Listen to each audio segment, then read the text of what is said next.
Fall will be here before you know it. So what is your plan for the lawn? Are you overseeding to thicken things up?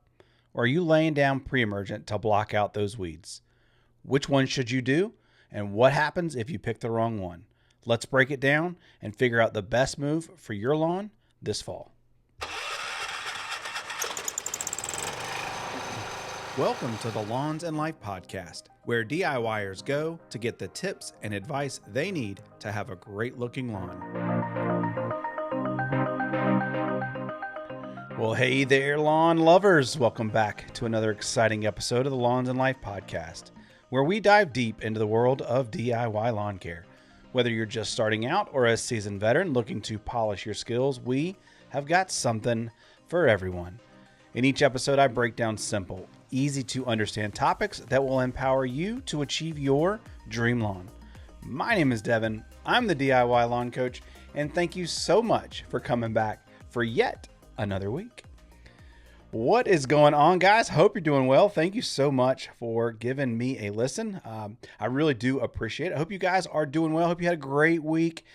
As you guys can tell, I've got a little bit of energy today. I'm feeling really good. I've had a great week, and I hope you have too.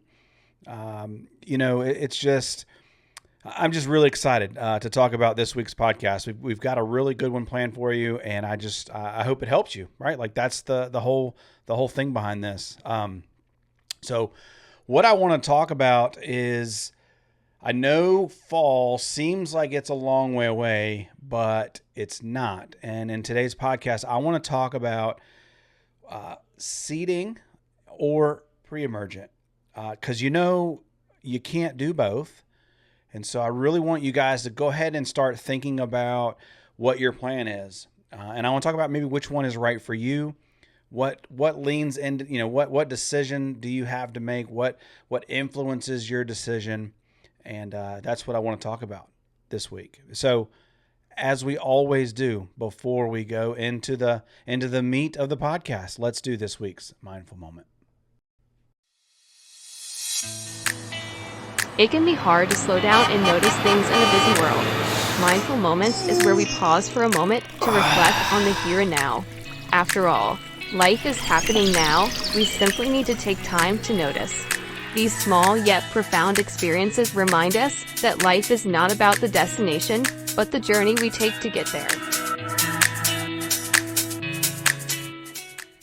Yeah, so I'm getting a lot of great feedback from you guys on these mindful moments. I enjoy doing them. I enjoy talking about them, and it makes me so happy to know that you guys enjoy them too.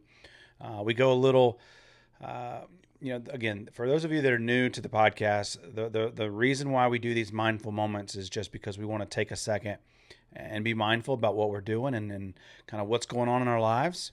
And that's exactly what we're going to do today. And this one's I've got a little video we're going to play here in just a second. It's a video from Eddie Murphy from the movie Holy Man. Not sure if you've seen that movie, but it's got a great line in it. I'll play for you in just a second. But there is a saying that my mom told me when I was a kid, I don't know, maybe 1,000 times. And she'd say, honey, don't wish your life away. And I think we all have a tendency to want to say, I'm looking forward to this, or I'm looking forward to that. And look, I'm guilty too, right? So it's the middle of July. It's blazing hot outside. And I keep thinking to myself how much I want to get over this. I want to move on, and I'm ready for fall, right? Like here I am making a podcast about fall and what you need to be doing to be prepared for fall. But I think it's important that we, again, mindful moment, put our feet on the ground, realize where we are, what we're going on. Who is it that does the saying, cherish every moment? I love that. And that's really what I need to do. I need to practice that. I need to enjoy every moment because, and I'll play the video here in just a second, and it's awesome, and it drives my point home. We all get so caught up in thinking and looking forward to the future and wanting to move towards the future. But as Eddie Murphy is going to say, we only get a limited amount of time. And I think wishing your circumstances would change or wishing they were different Now, I'm not saying that, if you're in a bad situation that, or, having a hard time with something, that you don't wish you were out of it. But always looking forward to the future, and looking forward, even as a kid, I used to think, oh, I can't wait till I'm 16 and I can drive, or, oh, I can't wait till I'm 21 and I can drink, or, oh, I can't wait till I'm 25 and I can do this, or I can't wait till I'm 30 and I can do that. Well, now I'm 41 years old, and I look back and I've got a 16-year-old and a 14-year-old, and I'm like, I want to go back to my son being 4 or 5 years old and pick him up and hold him and just love on him. And, I miss all the ball games as much as I complained and griped about him while we were in it. And I'm even doing that today. Even, I'm griping about how hot it is and how I want fall to be here, instead of looking at the moment that I'm in and realizing that, like, this is life. This is what it's all about. So let me play this little clip from you, from Eddie Murphy. Again, the movie is Holy Man. I hope you guys enjoy it. 75 years. That's how much time you get if you're lucky. 75 years. 75 winters, 75 springtimes, 75 summers, and 75 autumns. When you look at it like that, it's not a lot of time, is it? Don't waste them. Get your head out of the rat race and forget about the superficial things that preoccupy your existence and get back to what's important now. Right now, this very second. And I'm not saying drop everything and let the world come to a grinding halt. I'm saying that you can become a seeker. You can be loving more. You can be taking some chances. You can be living more. You can be spending more time with your family. You can be getting in touch with the part of you that lives instead of fears, the part of you that loves instead of hates. Yeah, and that just, man, he nails it, right? Like, that's exactly what I'm talking about. So I want to take a second today in this podcast and just tell you guys that cherish every moment, enjoy where you are, enjoy the process, because like he says, you only get 75 summers, and here I am wishing this one away. So I hope you guys enjoyed this week's Mindful Moment.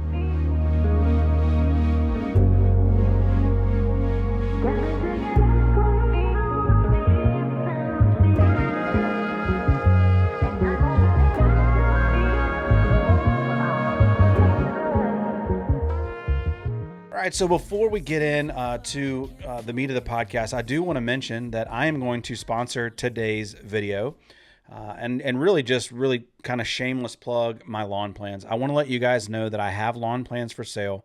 So if you're somebody who is new to lawn care and just looking for a plan, you just want to be told what to do, when to do it, how much to do it, all that stuff, step by step. Instructions for the lawn plan is the way you need to go. Or maybe you're new and just don't know where to start. I highly suggest using a lawn plan. Now, I have cool season guides on there. I have a renovation guide. So maybe this fall you're looking at, hey, I'm going to wipe out my turf. I was talking to my buddy Rich, the lawn mechanic, and he's going to wipe out his lawn, I think, and maybe he needs to get one of my guides there. I also have an overseed guide, so if you're planning on aerating and overseeding, it walks you through how much to water, how much grass seed, and just really everything that you need to know, timing, and then I have, of course, the full lawn plan that tells you month by month, step by step, exactly for what you need to apply. It has a fungicide program in there. It has a weed program in there. It has just, is it the end all be all for plans? No, it's not, but it's a great start. It's a great learning. There's all kinds of education in there. So if you're looking for a lawn plan, go check them out, thediylawncoach.com, and then go check out lawn plans. All right, so let's get into the podcast, shall we? Grass seed or pre-emergent?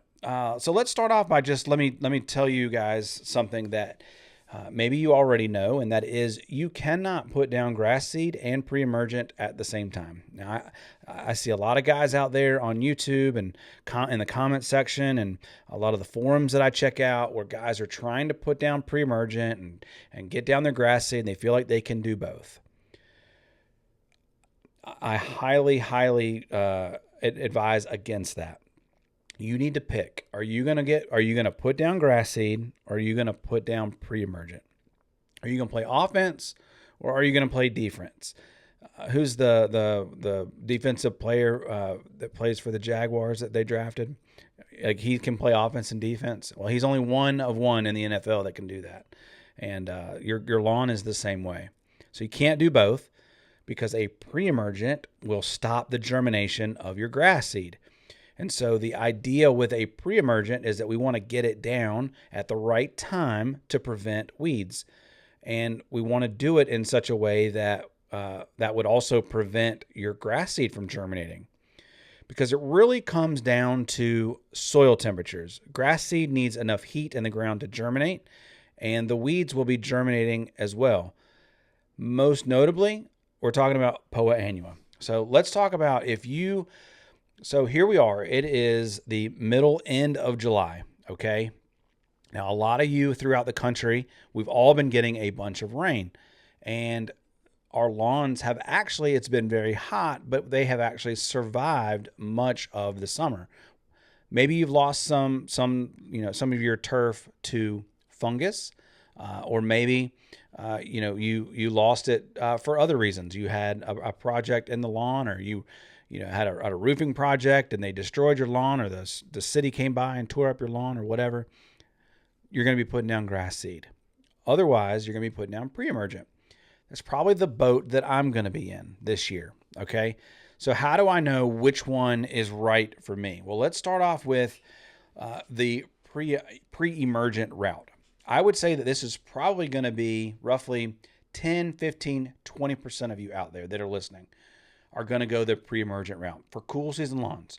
Most of us are going to go towards the aerate and overseed. That's typically what I recommend 9 times out of 10 is to aerate and overseed. But how do I know that I want to do pre-emergent? Well, I can tell you that's what I'm going to do this year, or that's the way it's shaping out for me right now. And the main reason is because I have an extremely thick lawn. I haven't lost a lot of my turf to fungus. I haven't lost any of it to weeds. And so for me, putting down more grass seed isn't going to be advantageous. Now, sure, I really need to aerate, and I may end up doing that with maybe some liquid aeration products or something, but I can't do both. I can't aerate and then put down pre-emergent. And so I'm going to go the pre-emergent route. Another big factor that plays into my decision is the type of grass that I have. Or I have a GCI Spreader Elite, so it's a spreading or rhizonomous tall fescue. So it actually will self-repair, self-thicken. And so my lawn is incredibly thick. Not to mention, I want to go after POA. I've got a couple different areas, and especially my back lawn where POA has kind of creeped in. So I want to go after it. And so I'm going to go the pre-emergent route. Now, that is all subject to change. If I get a big bout of fungus and I lose some of my lawn, well, then my strategy might change. But I'm going to go the pre-emergent route. And so what that entails for me is the fall nitrogen blitz. I'm gonna pound the lawn with fertilizer. I'm gonna watch my soil temperatures and get that pre-emergent down in the lawn before soil temperatures reach 70 degrees. Right now we're extremely warm, so it seems like it's gonna be a long time before we get there. But I want to hit it before soil temperatures are falling towards 70 because I want to stop Poa annua from germinating and any of the winter weeds. And then once I've got my pre-emergent down, I'm going to wait 4 to 5 weeks, and then I'm going to do another round of pre-emergent. That'll kind of carry me all the way into the middle end of fall, almost into winter. And then every 30 days, 28, 30 days, I'm going to pound the lawn with nitrogen. And I'm just going to encourage it to grow and thicken, and it is going to be absolutely gorgeous. And then hopefully next year, if I've timed everything right, the lawn will go to bed in the wintertime with a nice full belly full of nitrogen, ready to rock and roll for next year. And I will have eliminated any bit of Poa annua. So I would say if you're somebody whose lawn is done really, really well throughout the summer and you've been battling Poa, this might be your window of opportunity. All right. So I would say, look at your lawn, go ahead and start thinking about that going forward. Now, most of you are going to be in we're going to aerate and overseed. So if you have maybe a thin lawn, or you want to continue to add maybe you want to add some rhizonomous tall fescue to your lawn, or maybe you want to overseed it with rye or whatever it is.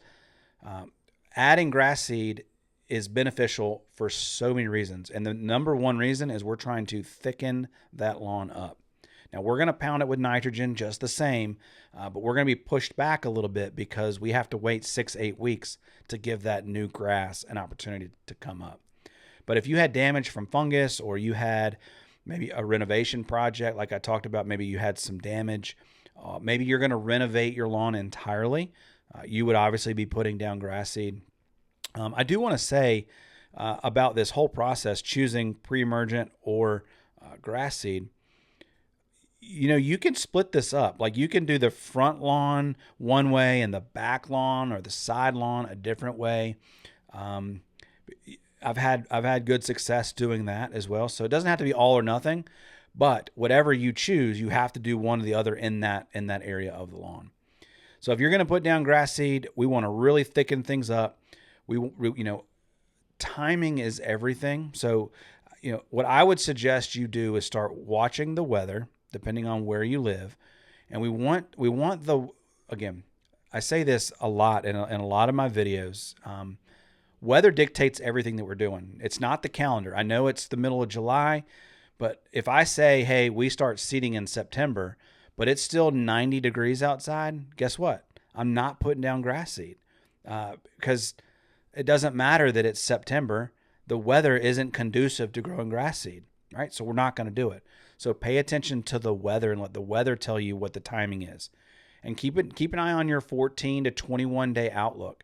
When temperatures are kind of looking towards the low 80s, mid 80s, maybe you're getting a little bit of rainfall, you're seeing those nighttime temperatures starting to come down, and you feel really good about it, pull the trigger.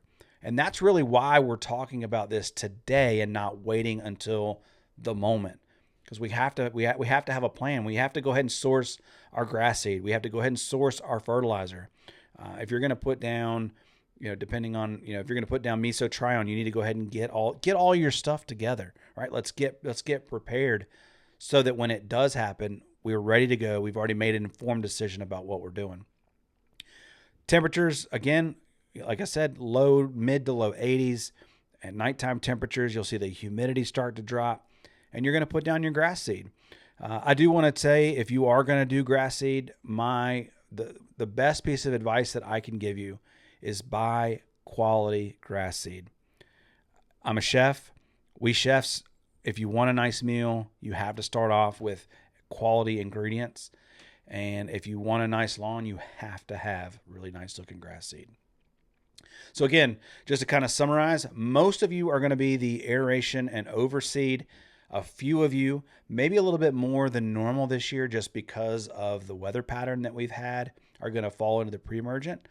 This might be a big pre-emergent year for a lot of people, just because of all the rain and things that we've had.